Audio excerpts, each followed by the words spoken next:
Hi, I'm Barbara Draper, and welcome to my interpersonal communication project for HSER 508 at Liberty University. Next slide. Stewart defines communication as a continuous, complex, collaborative process of verbal and nonverbal meaning making.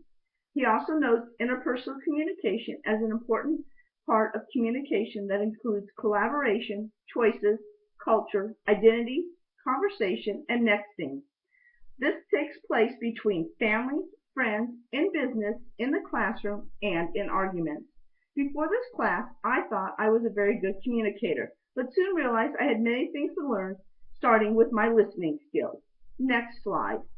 My overarching goal is to become 1, a mindful listener, 2, listen with my heart, be understanding, caring, and empathetic, and 3, be non-judgmental. These 3 factors can build a conversation and really let the other person know I am engaged in the conversation. Next slide. According to Carbonell, enlarging the conversation refers to the development of skills that will strengthen the conversation. For me, this means that I will focus on my strengths and continue to build on my weaknesses. Stewart states that dialogue is the connection between people and occurs as persons as unique, reflective, choosing value, thinking, and feeling beings. Prior to this course, I just thought that dialogue was a conversation and now realize it is more meaning and requires more listening. Next slide. As part of this course, I was required to take the Quindom.com interpersonal skills test. I scored a 96 out of 100. This indicates I'm extremely adept at interpreting other people's words and actions and seeing things from their perspective. I was surprised by this score, but also take pride in it. I do like to make sure that I've understood what people think, but didn't realize that I was also seeing things from their perspective. In my Uniquely You report through Carbonell, I found I am perceived by others as an SC and also a SC blend for who I am. Next slide. I am submissive, steady, and shy, yet competent, contemplative, and cautious. I find myself fearful, speaking in large groups, yet I can be relied on to think things through before speaking. I hope to overcome some of these fears, especially when speaking in large groups. Next slide. My profile revealed that I am a loyal, good listener, and I plan out my thoughts and actions.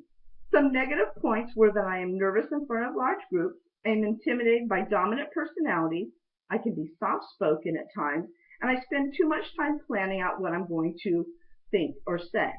I find myself agreeing with these negative influences and realize I have to work harder to overcome my fears, especially when speaking in large groups. I have to realize that large groups can be just the same as speaking in front of my friends and just relax. Next slide. Communication barriers can inhibit conversation. Peterson notes that emotions play a role in our communication skills, and oftentimes when we choose one emotion, it has an opposite effect. As a better communicator, I am choosing to replace negative emotions with positive emotions, refrain from interrupting the speaker, and strive for level 1 listening. I need to be more empathetic and really listen with a greater understanding and be more attentive when engaged in conversation. Next slide. Internal and external distractions or noise pollution can interfere with my ability to be a good listener. Instead of listening, I may be concerned with what the others might be thinking about my appearance, or I may be stressed from my daily thoughts and think about what is going on in my life, which can keep me from listening at 100%. External distractions such as loud noises or interruptions can also keep me from listening and concentrating on the speaker. Next slide. I need to avoid noise pollution situations whenever possible, acknowledge the speaker so that communication can continue, and provide input which can also continue the communication. These steps can improve my communication skills and help reduce noise pollution as well.